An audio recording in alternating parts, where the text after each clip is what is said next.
Olá, seja muito bem-vindo novamente. E agora, finalmente, falaremos sobre a entrevista cinésica, né? E a comunicação não verbal. Vamos buscar entender o que vem a ser essa entrevista cinésica e como que ela se adequa aí ao comportamento não verbal, à comunicação não verbal. Então, um dos primeiros pesquisadores neste campo foi o Dr. Ray Kurzweil, né? Eu acredito que seja assim que se pronuncia.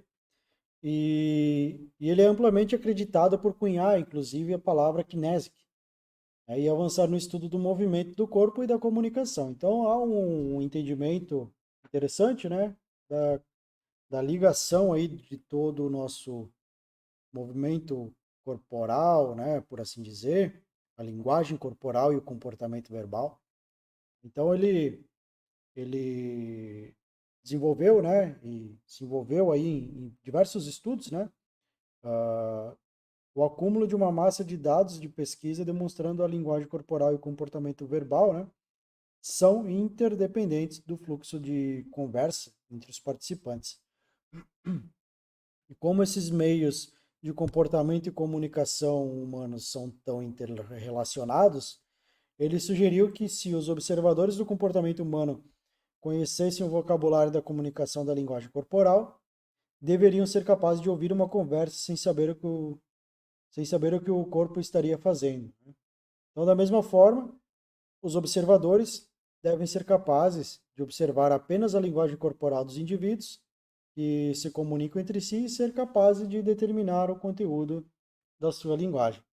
Então, toda mensagem que a gente passa de forma verbal, né, ela pode ser muito mais expressiva ao momento que você observa em conjunto com a sua comunicação corporal, tá? A sua linguagem corporal. E o mesmo pode acontecer ao inverso, talvez, né? Que seria aquilo que você expressa, se a gente pegar aí um cinema mudo, por exemplo, né? Charles Chaplin, ele usava muito a linguagem corporal, então ele tinha todo o trabalho dele pautado nessa observação do, dos movimentos dele, do comportamento não verbal dele, né? Então ele não expressava palavras como se você sabia o que ele estava querendo dizer. Então isso é bastante interessante. Ah, da mesma forma que a gente pode atribuir características que melhorem a nossa expressividade, né, utilizando a linguagem corporal, assim como na região onde eu nasci, por exemplo, você deve perceber que em alguns momentos eu gesticulo bastante, em outros momentos eu fico um pouco mais estático. Mas essa gesticulação, ela é bastante comum na região onde eu nasci. Aí eu fui desenvolvendo isso como característica durante um tempo, né, principalmente quando eu comecei a lecionar, porque normalmente são aulas gravadas ou aulas online, né, ainda que sejam aulas sejam síncronas ou assíncronas, né? Eu acabo ficando muito estático, né, sentado numa cadeira e eu preciso movimentar meu corpo de alguma forma. E isso foi pegando e foi gerando alguma expressividade na minha comunicação. Então, em alguns momentos, posso colocar mais ênfase na comunicação utilizando o meu corpo, né? Ao mesmo tempo, que a gente consegue colocar mais ênfase para dar uma ilustração, para fazer o indivíduo ficar mais observador, né? Atrair mais a atenção da pessoa, dependendo num cenário, né, de uma entrevista, num cenário onde você tem duas pessoas conversando, pode ser que a ausência de um comportamento ou de uma linguagem corporal faça a pessoa perder pontos, né, no sentido de perder o poder, perder essa expressividade. Tem vários casos aí que a gente vê, principalmente em debate políticos, né, onde você observa os indivíduos com uma melhor postura, uma melhor colocação nas suas palavras, na sua gesticulação, ter uma aceitação psicológica, né, do espectador, diferente daquele indivíduo que fica mais estático, ou que não consegue expressar muita coisa, né, tanto verbalmente quanto corporalmente. Então, mesmo assim, esse embate, né, de duas pessoas pode colocar, na visão de um terceiro, alguém ganhando ou perdendo, né, por assim dizer, tendo uma expressividade maior ou menor. Então vai depender muito do contexto que a gente está analisando para compreender esses outros aspectos. Mas da entrevista cinésica, basicamente o que a gente começa a observar, né, e a gente sempre vai observando também, é a linguagem corporal, né, o comportamento verbal e o comportamento não verbal. Tá? Aí, quando o sujeito tenta suprimir as suas respostas, a conclusão de Darwin se torna aparente, né? A emoção reprimida quase sempre vem à tona em alguma forma de movimento do corpo. Então, lá ainda Darwin já trazia essa afirmação, né? Então, são muitos e muitos anos de estudo entre o comportamento do indivíduo, a linguagem corporal, né? E as mensagens que isso expressa para nós. Aí entrou também o estudo de microexpressões faciais, né? Essas emoções que são 7 emoções básicas, como que elas são ligadas, ativadas e tudo mais. E embora, né, uh, o sujeito responda a um estímulo de ameaça por meio de sinais de linguagem corporal, essas mesmas ameaças também são avaliadas no nível psicológico. E aqui eu deixo destacado, né? O sujeito reage à pergunta que provoca medo com base em suas próprias experiências pessoais passadas e na estrutura de sua personalidade. Então, todo momento a gente está falando de personalidade, está falando de caráter, está falando aí de elementos, né, que sempre vão trazer questões da psicologia, questões da memória, questões neurociência, né, e personalidade a todo momento. Então, de novo, né, posso falar aí da perfilação indireta da personalidade que está aí para nos dar um apoio.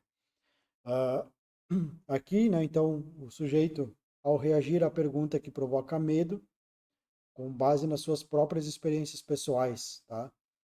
Experiências pessoais passadas. Então, conforme ele vai se desenvolvendo, né, desde da sua infância até a vida adulta, ele vai retendo informação, ele vai experienciando certas, certas emoções, ele vai tendo um conhecimento até de como agir, reagir a determinados estímulos, e aí a gente volta para aquele estudo, né, do conceito de luta, fuga, congelamento, né?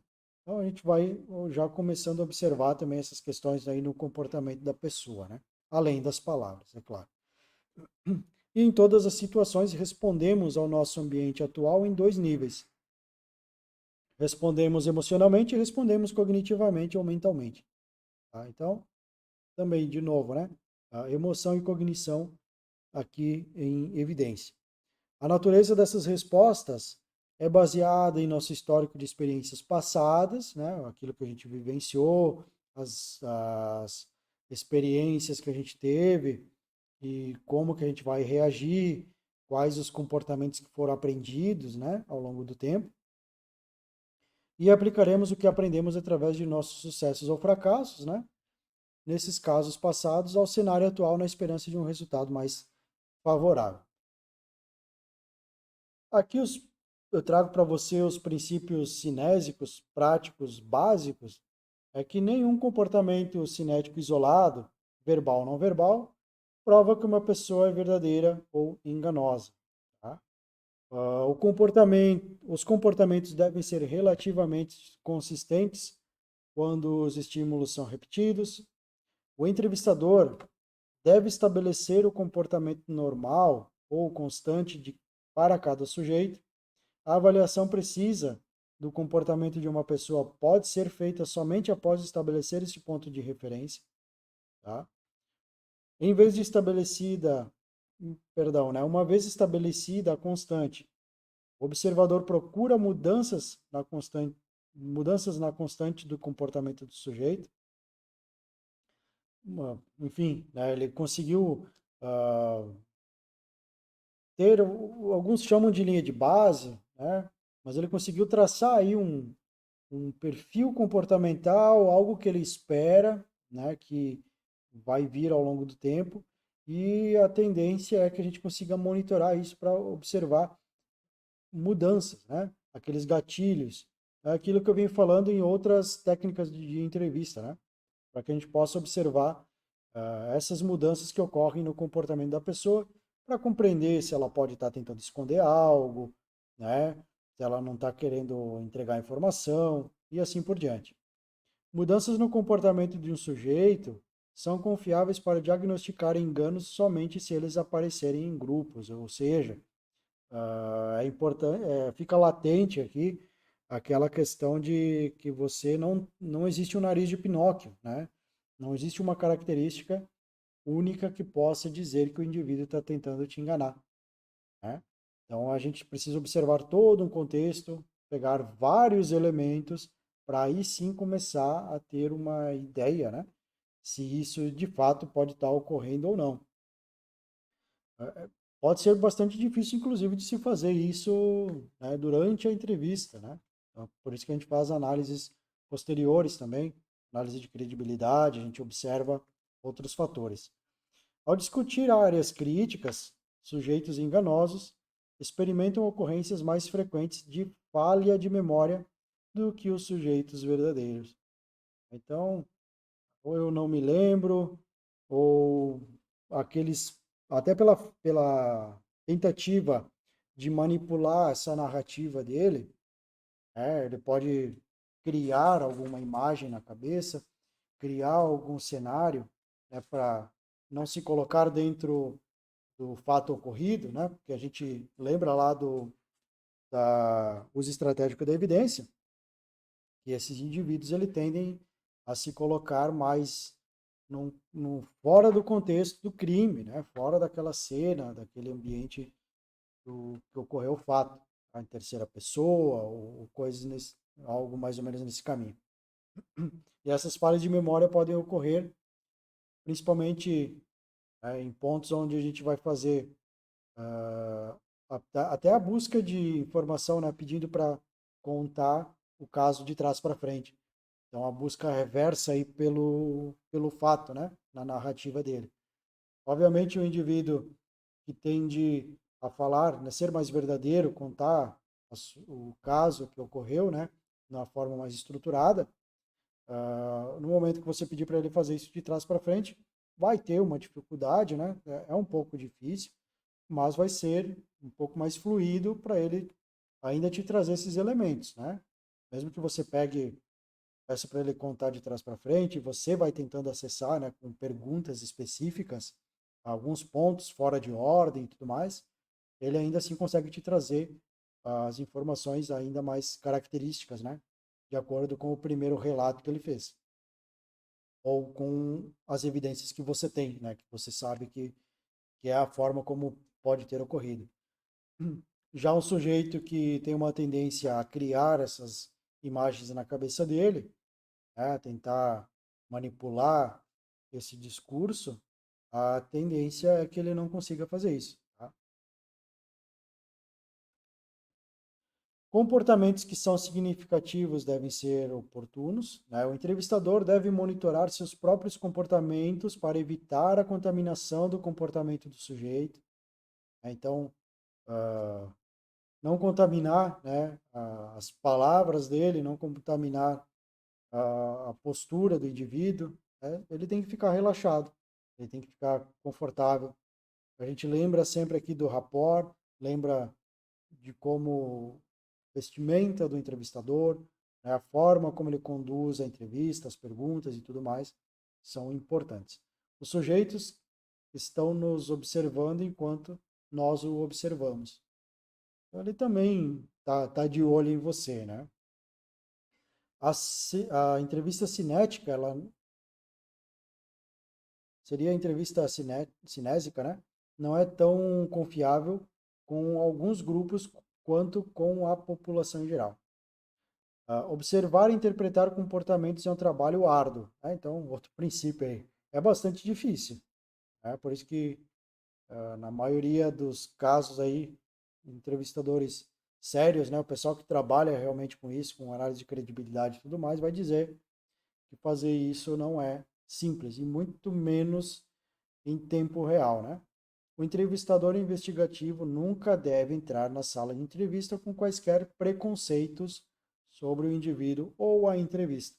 Novamente, né? Se desapegue de preconceitos. Viés de confirmação tem que sair do seu dicionário, né? As pessoas são mais eficazes de controlar seus sinais cinéticos verbais do que capazes de controlar seus sinais cinéticos não verbais. Então, o corpo ele tende a te dar mais respostas porque é muito mais difícil de controlar. Então, a gente lembra lá da psicofisiologia, né, do, do indivíduo, tá? Então, aquele sistema de ativação, sistema de inibição, né? Uh, tudo que o corpo tentar dizer, os movimentos aí que não são controlados pela pessoa, né? Não tem o que fazer, né? Então, a gente consegue aí observar algumas coisas. E aí entra muito de microexpressões faciais, né? Entre outras questões neste contexto. Mais o apoio também de, de análise de textos, né? Análise de discurso, que é feito normalmente depois, né? Mas a gente consegue monitorar algumas palavras, algumas frases, né? Para ir obtendo mais informação ao longo do tempo, em tempo real, né? Mas é importante sempre lembrar, né? Que aquilo que é verbal pode ser um pouco mais controlável do que aquilo que não é verbal, tá? Então, picos de ansiedade, né? Algum movimento aí que o corpo faça involuntariamente, né? Já pode entregar o estado emocional mais próximo que aquela pessoa realmente esteja experienciando. Tá? Os sinais verbais são geralmente as pistas cinéticas mais produtivas e são mais fáceis para o entrevistador identificar, mas ocorrem com menos frequência. Tá? Então, esses aí são os 12 princípios práticos básicos, né, da entrevista cinésica. E aqui eu trago para você, já de cara, né, um pouco dos mitos que a gente vê pela internet. Eu acho importantíssimo falar sobre, principalmente sobre esse mito em questão, é que esse material que eu trouxe aqui, ele é baseado, então, no livro do Stan Walters. É um dos grandes estudiosos, né, da entrevista cinésica, e tem um material aí muito, muito bom na área, né? Então ele tem mais de 40 anos de experiência com entrevistas, tá? Então é alguém que tem uma bagagem muito boa para nos dizer o que é e o que não é uma bela de uma falácia, uma bela de uma bobagem, né? Que a gente acaba ouvindo por aí. Então os mitos, né? As pistas oculares. Oriunda aí do que o pessoal estuda de programação neurolinguística, tá? No entanto, a gente vai ver que não é bem assim que funciona a coisa. Pegaram a programação neurolinguística, distorceram as palavras, né, leram, não entenderam o que estava escrito direito, né, e fizeram essa bagunça aí. Então, um dos equívocos mais obstinados em entrevistas investigativas diz respeito à capacidade de identificar declarações verdadeiras e enganosas feitas aí simplesmente pela observação do movimento dos olhos, tá? Essa deturpação da programação neurolinguística propõe que, quando os olhos de uma pessoa se movem para a esquerda, o indivíduo provavelmente está lembrando de informações. Caso o entrevistador peça informação e observe o movimento do olho esquerdo do sujeito, então o sujeito provavelmente está sendo verdadeiro em suas declarações, porque está lembrando de informações conhecidas. Por outro lado, o movimento dos olhos para a direita de uma pessoa é supostamente típico de uma pessoa que está criando informação. Ou seja, se qualquer resposta à pergunta provocar a resposta verbal junto ao movimento do olho direito, para a direita, né, acredita-se que ele está sendo enganoso. complicado, né? Não, a gente tem anos e anos e décadas aí de estudos para tentar detectar engano, né?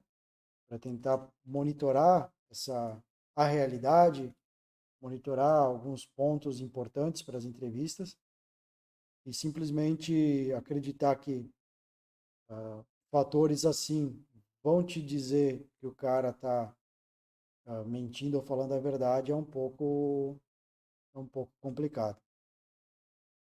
E aí, né, deixo destacado também palavras, as palavras do próprio Stan Walter, né, que nada poderia estar mais longe da verdade, né? Nem maior injustiça poderia ser feita à prática da programação neurolinguística ou da PNL. Basicamente, os conceitos foram desenvolvidos em meados de 70, né, da PNL, pelos pesquisadores Richard Bandler, né, e o John Grinder. E a ideia inicial era para que as pessoas pudessem ter uma comunicação melhor. Então, você estudar aí a PNL te ajudaria a ter talvez até um rapport melhor durante o procedimento da entrevista, né? Poderia utilizar isso como um grande potencial para a entrevista. E aí eles trouxeram, né? Acharam os sistemas referenciais e preferenciais. Três sistemas referenciais referidos foram identificados como auditivos, visuais ou sinestésicos, né? E o sistema auditivo representa o conceito e reações aos sons. Nesta fase, a pessoa se comunicaria em termos que indicam sua reação aos sons, ou seja, parece bom para mim, eu gostaria de ouvir seu plano e assim por diante. Tá? Olha, o que você está dizendo parece interessante, né? Fale mais, né? A gente já vê aí uma questão que envolve a comunicação em si, né? A preferência visual então, envolvem respostas e comunicação em relação ao mundo visual, seguindo-se a comunicação verbal. E aí tem o eu vejo o que você está dizendo, eu vejo como isso pode ser feito, e assim por diante. E também o sistema sinestésico, que aí lida com os sentimentos da pessoa. Declarações verbais que retratam esse sistema, né? Podem incluir não gostei da sensação da situação, foi difícil, foi complicado, não é nada fácil, e assim por diante. Então, basicamente, tá? Em relação essas questões aí de detecção do engano, né? Botei dois slides iguais aqui. Coloquei dois slides iguais. Não passa, basicamente, de um entendimento talvez um pouco errado, né? Bastante errado do que seriam os princípios. E aqui, a teoria da PNL, como o próprio Stan Walters comunica, né? Nos traz a informação, diz aí que ensinaria boas práticas, né, de habilidades de escuta e comunicação. Então, o entrevistador que estuda, né, um pouco esses conceitos, ele pode ter sim uma habilidade um pouco mais aguçada, né? Principalmente naquilo que a gente fala de escuta ativa e também para tentar criar um rapport, né, mais bacana aí com o entrevistado. O Bendler e Grinder, eles nunca propuseram em nenhum momento, né, em nenhum de seus trabalhos, que as pistas oculares seriam valiosas para a detecção de engano. Isso quem diz, né, o Wright, que é um dos pesquisadores da detecção do engano, os caras, uma das maiores referências no assunto, e o Walters, né, o autor deste livro aí que a gente pegou a referência. E aí o principal objetivo era para uso com o sistema de comunicação e terapia, né? E não para ser concebido como uma ferramenta analítica. E aqui, Wright diz também, né, e Dillingham, né, que o uso de pistas de acesso visual para avaliar as respostas verdadeiras ou enganosas de um sujeito não é confiável. E a correlação com o engano não é melhor do que o acaso, tá? Nada além do que você jogar uma moeda para cima, é o resultado, né? E básico do que seria isso aí. E aí um dos argumentos que são apresentados, né, por aqueles que continuam a apoiar essa correlação do movimento dos olhos e o engano é a conexão entre o movimento dos olhos e os hemisférios do cérebro, né? E a alegação é que o hemisfério direito do cérebro está mais envolvido na recordação de informações, e aí o movimento dos olhos para a esquerda da pessoa quando ela está ativa nessa parte do cérebro. Sustenta-se também que o hemisfério esquerdo do cérebro é o mais ativamente envolvido na criação da informação, portanto, quando esse hemisfério do cérebro está mais ativo, o falante representa o movimento do olho direito, né, que acaba a ligação, né, entre olhos e o cérebro, ela tem uma ligação inversa, né? Então, do meu olho direito aqui, tá? Temos a ligação mais à esquerda, né? Então, uma ligação que faz essa transversal, né? E eu mesmo ao contrário. Temos aqui uma pequena imagem já que relata um pouco melhor, né? À direita nós observamos essa correlação, então do que teria essa parte transversal aqui, né? A informação se cruzando. Meu mouse não está aparecendo, mas aqui à direita você já consegue ver. E aqui os hemisférios do cérebro, tá? Ou à esquerda, né? Em azul consciente e em vermelhinho aqui, né? A citação, mais a parte da direita, o hemisfério direito, então, que é o inconsciente. Aqui essa parte inconsciente, né? O hemisfério direito, temos, seria mais emocional, criativo, imaginativo, intuitivo, aventureiro, artístico e musical. No lado direito temos o racional, o cético e cauteloso, lógico, estatístico, linear, mecânico. Então são as ativações que nós temos, né? Beleza? Então era basicamente isso aí em relação aos mitos, né, que a gente tinha para ver. E aí, em resumo, né, o uso de movimentos oculares como forma de decifrar o engano não tem mais confiabilidade do que jogar uma moeda e adivinhar. Então é somente ao acaso, tá? Ao acaso. O mesmo se aplica a qualquer avaliação de credibilidade procurando uma relação incongruente entre as pistas oculares e quaisquer pistas verbalizadas. A perpetuação dessa teoria seria falha, seriamente falha, né? Ou melhor, perdão, aqui, a perpetuação dessa teoria seriamente falha está fadada a persistir, infelizmente, né? E sem dúvida haverá muitos instrutores e praticantes que continuarão a insistir na confiabilidade deste conceito. A maioria continuará a usá-lo porque parece ser um método rápido para determinar o engano em todos os assuntos. Tenha em mente, no entanto, que não há um único sintoma universal, não há um único sintoma universal, ou mesmo amplamente identificável que identifique consistentemente o engano em todas as pessoas.